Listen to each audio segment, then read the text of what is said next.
Oh, mga kabunyog, mga kababayan. Ah, itong si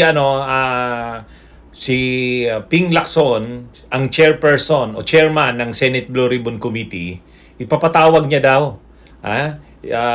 Ipapatawag nga ng committee niya si dating senadora Grace Poe. Noong kasing 19th Congress Senate, nung nakaraang Senado, ang Senate Committee Chairperson ng Committee on Finance. Ang Senate Committee on Finance, yan yung counterpart ng House Appropriations Committee. Ayan yung nagpi-prepare ng yan yung tungkol sa budget ng ng mga departamento, ahensya ng gobyerno, yung national budget. Ang naghahanda niyan sa Kamara, yung Appropriations Committee. Ang chairperson ng House Appropriations Committee noon, si Saldico, ang controversial na si Saldico, na ngayon ay hindi pa nagpapakita. May sakit daw sa puso, nandun sa Amerika. Pero ang counterpart ni Saldico doon sa Senado, si Grace Poe, si Senadora Grace Poe. Kaya makapangyarihan si Grace Poe sa nakaraang Senado. At sila yung small committee, sila yung BICAM, medyo malaki-laking committee yon, Bicameral Conference Committee. Pero may small committee pa. At sila yon. Si Tito Soto, yung Senate President noon, si Chis Escudero, ang Speaker, si Martin Romualdez, at yung Senate Finance Committee, si Grace Poe, at saka yung House Appropriations Committee, si Saldico. Pero sabi ni Grace Poe, hindi naman daw siya involved na doon sa mga insertions, hindi daw siya nakialam doon. Wala daw siyang insertions doon. So lumalabas parang sila Saldico lang at saka si Chis Escudero. Pero sabi ni Ping Lacson, ipapatawag niya si Grace Poe kasi ito yung Senate Finance Committee Chairperson. Naniniwala si Senate Blue Ribbon Committee Chairperson, Senator Panfilo Lacson, na makakatulong sa kanilang investigasyon ang dating chairperson ng Senate Committee on Finance na si former Senator Grace Poe. Ito'y dahil malaking hamon ang pagtukoy sa mga nagpasok o napasok na insertions sa pambansang pondo ngayong 2025. Natuklasan ng Senate Blue Ribbon Committee na may isang 355 million pesos na alokasyon para sa Bulacan. Tugma ito sa isiniwalat ng dating opisyal ng Department of Public Works and Highways, Bulacan 1st District Engineer na si Bryce Hernandez. Ayon kay Senator Ping Lacson, nakita nila ang naturang 355 million pesos insertion sa 2025 General Appropriations Act o GAA na naapruhang pambansang budget para sa kasalukuyang taon. Si Senator Grace po para ma-identify kung saan o kung sino yung nag-insert ng 355 billion na yun. Kasi establish na natin na either sa Senate version or sa bicameral, sa BICAM, lumabas bigla yung, kasi wala sa NEP, wala rin sa GAP. So, maaaring alam nito yung mga insertions. Kung hindi man siya ang naglagay ng insertion, alam niya kung kanino yung insertions. Kanino ba yon? Kay Chis? Kay Saldico? At kung kay Chis Escudero yon, para kanino?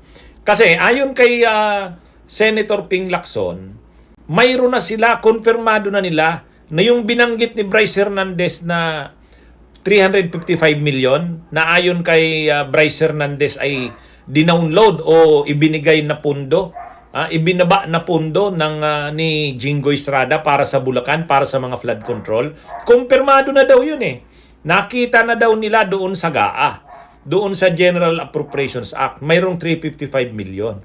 Kaya lang ang tanong, sino nga ang nag-insert noon? Ibig sabihin, sino ang proponent noon? Kasi wala yun doon sa NEP. Wala sa NEP. Doon sa GAB, ibig sabihin yung General Appropriations Bill, nung galing pa lang sa Kamara, wala rin. Kaya dalawa lang daw ang pwedeng panggalingan noon. Sa Senado, in-insert yon o kaya sa BICAM. Kasi wala sa NEP, wala din dun sa galing sa House. So, ibig sabihin, Senate ang nagsingit noon. O kung hindi man sa Senate, sa BICAM. At ang nakakaalam daw noon, yung Senate Finance Committee Chairperson, si Grace Poe. Kaya, itatanong daw nila. Ngayon, ang tanong, Umattend kaya si Grace po? Dapat umattend si Grace po kasi masyadong controversial ito at talaga namang kailangang tingnan. Kasi controversial yung 355 million na yan, binanggit yan ni Bryce Hernandez sa kanyang pag-appear sa Kamara at sinabi niya kay Senador Jinggoy Estrada daw yan eh. Sabi ni Bryce Hernandez, si Jinggoy daw ang nag-download niyan. Kumbaga siya daw ang nagdala niyan, naglagay niyan. Naka-allocate para sa Bulacan, para nga sa flood control. At sila ang nag-implement yung first district engineering office nila. Ibig sabihin, i-assume na si Estrada ang may insertion niyan o may proponent niyan. Pero ang makaka-confirm nga niyan si Grace po. So abangan natin. Iimbitahan daw si Grace po sa Senate Blue Ribbon. And can we ask for a copy? Not yet. Ako, hindi ko pa rin nakita. It was just reported to me. Bago ikaw, RJ, ako muna. Pero invited siya sa next hearing, sir. Papasupin ako yung in-charge sa CCTV rito. Para siya yung mag-testify na actually on this date, at this time. Kung saan pumunta. Ito makikita naman sa CCTV yun eh. Pero mas mainam na yung formally i-testify noong mismong operator ng CCTV kung saang opisina. Kailangan yun eh. Kasi kung CCTV alone, hindi mo mapagsalita yun eh. Pero may initial info kayo, sir, kung kaninong office ng Meron, senator? pero hindi validated eh. Kaya mas magandang tingnan na muna. Sir, will you be inviting Pinasecure ko na yung footage. It's a good thing that it happened last August 19. Kasi ang lifespan ng footage, isang buwan eh. Yes. Kung inabot tayo halimbawa September 20 ngayon, Wala hindi na natin burado na yan. Sir, ipapatawag niyo rin po ba yung past chairman ng APRO or ng Finance? Interparliamentary courtesy. But yung Finance, at least. Kasi Papag-usapan natin si Senator Grace po para ma-identify kung saan or kung sino yung nag-insert ng 355 billion na yun. Kasi established na natin na either sa Senate version or sa bicameral, sa BICAM, lumabas bigla yung, kasi wala sa NEP, wala rin sa GAB o sa House GAB. So, ganon.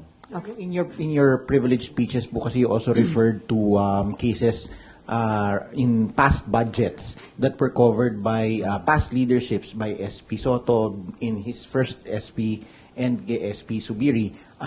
Papatawag nyo rin po ba yung finance share? Tingnan muna natin kung ano yung mag-uugnay bago tayo magpatawag.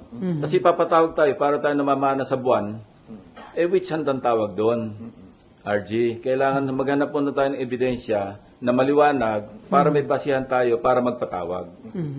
Hindi lamang yung ebidensya, kundi yung klarong ebidensya. Ang tawag ko nga doon, resibo. Hindi ako nagre-rely doon sa mga sabi ni barangay chairman at sabi nitong si ganito. Hindi po pwede yun eh. Kasi maski sino pwede magturo eh.